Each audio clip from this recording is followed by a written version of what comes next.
A federal judge this week halted the deportation of more than 100 Iraqi Christians, but only for 14 days. The government says all of those taken into custody have criminal convictions.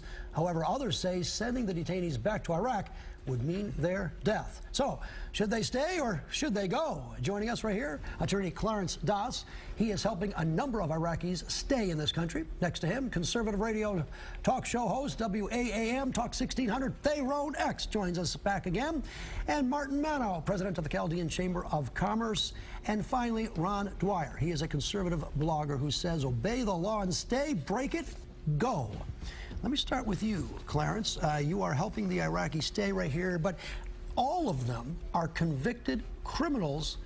Why shouldn't they go? Because that is the law. It is, and not one person through the entire 2 weeks that we've been debating this has excused their crimes.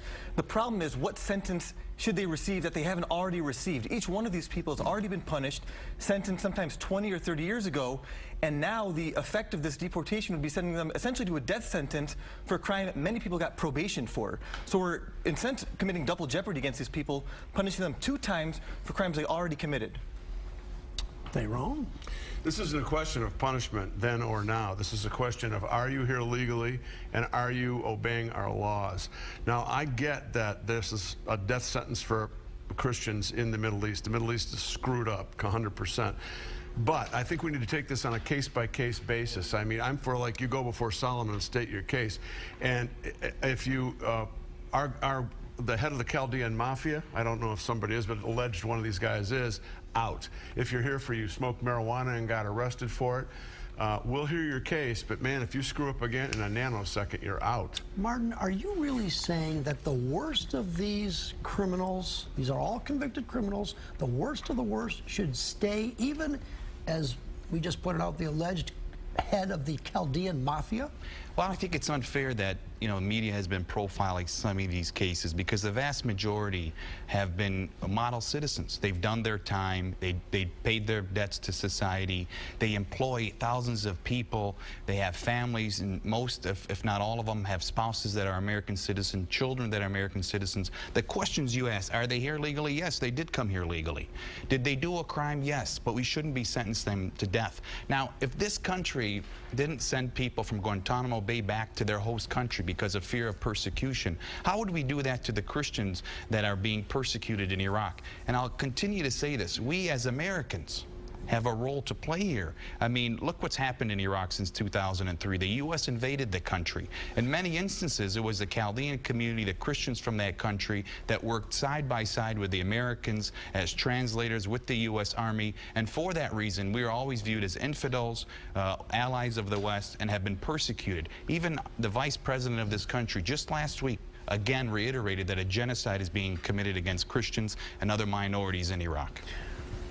Ron? Well, my philosophy is, and I'm speaking as an immigrant. My grandparents and parent came over here from Europe, war-torn Europe, Eastern Europe, and they came here with nothing but a suitcase with them. To them, being in this country was a privilege, not a right. And they took it very seriously. They followed the laws, they learned the language, they made a living for their family. I firmly believe the same thing. Being in this country is a privilege, not a right. And my question is, for these people that are being deported, why haven't they obtained their citizenship? Some of these people committed their crime 20 years ago, Clarence has said. So why the delay? If they've attained their citizenship, perhaps they wouldn't be in the ship that they're in right now. Well, the reason is because under our laws, if you commit a felony, you either lose your green card, lose your status, and can't become a citizen. That doesn't mean you're illegal somehow. That means that you've committed a crime and followed the law.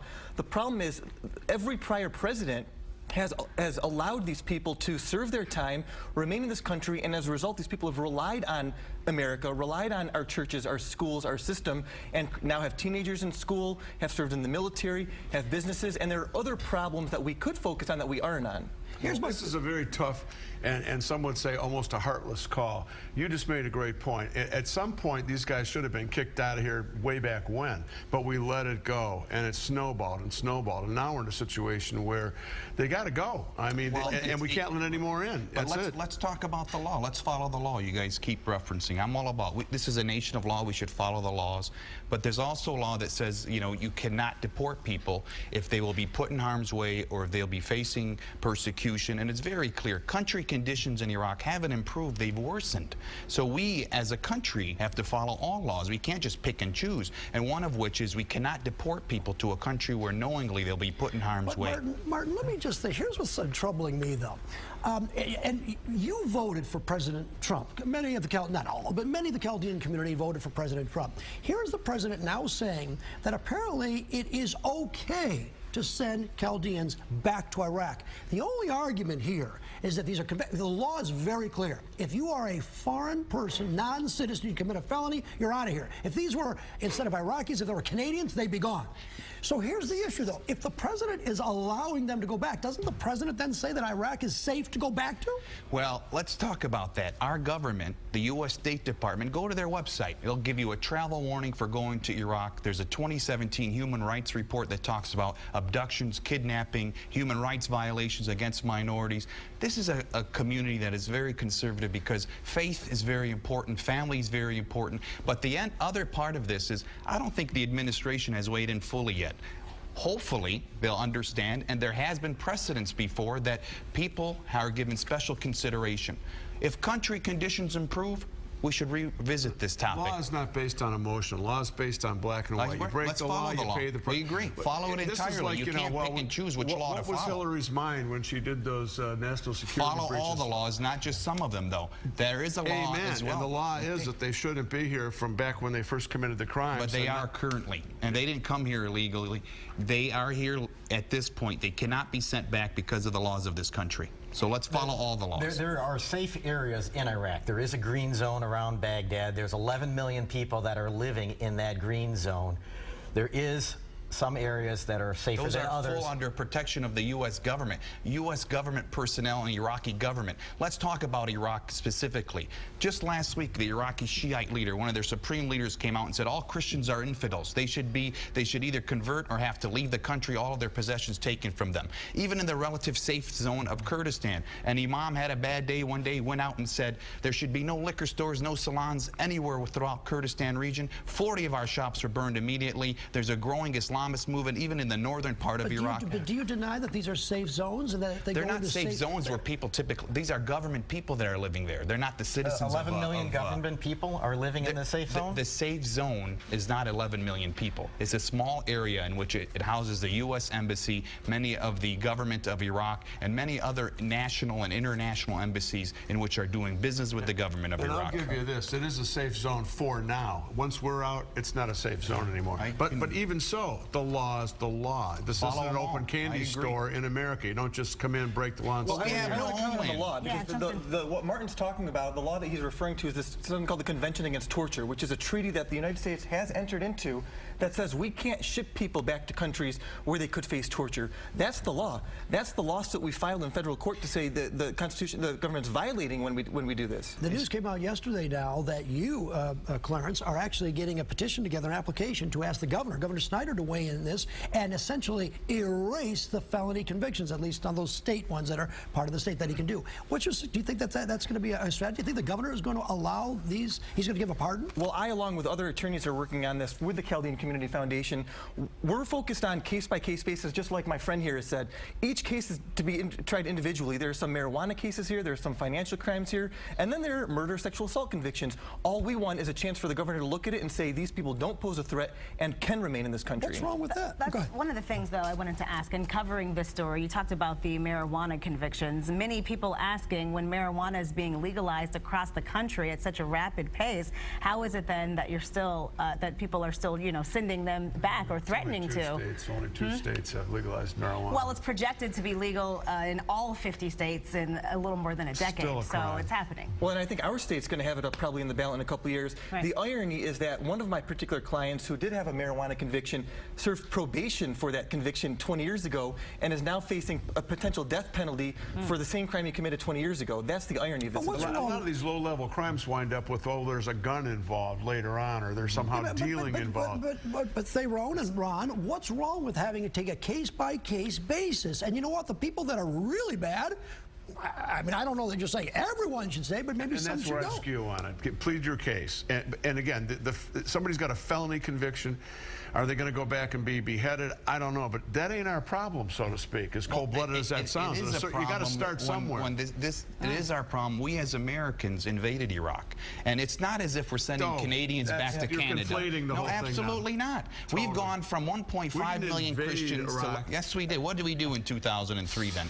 This is not like we're not sending Canadians back to Canada. I met a young lady who was an Iraqi We have Christian. no homeland. Her father was it's been taken killed by from Saddam us. Hussein. Yes, and that's why country conditions even prior were worse. Hold that thought. Hold that thought. There's going to be a lot more on this topic probably this week because the judge only gave 14 days. So something is going to happen probably next week. Thank you, gentlemen. Hold on one moment. We want to share your thoughts. Use the hashtag #LetItRipWeekend. You may see your comment on the end of the show. That's right. We'll be right back.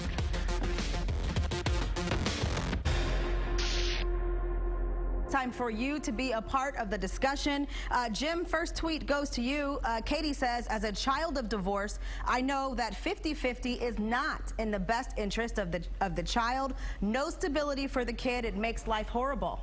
She knows this on the basis of her individual case. Peer-reviewed studies, 54 peer-reviewed studies by 110 of the leading experts that is the best situation for kids in divorce. John, let me get this one right now. Frederick says, Charlie, me, 2 homes are better than 1. Phil says also, let's start custody on equal ground until someone shows the court they need something different. John, what's wrong with that? And often that's the way it works out because most of these cases are settled.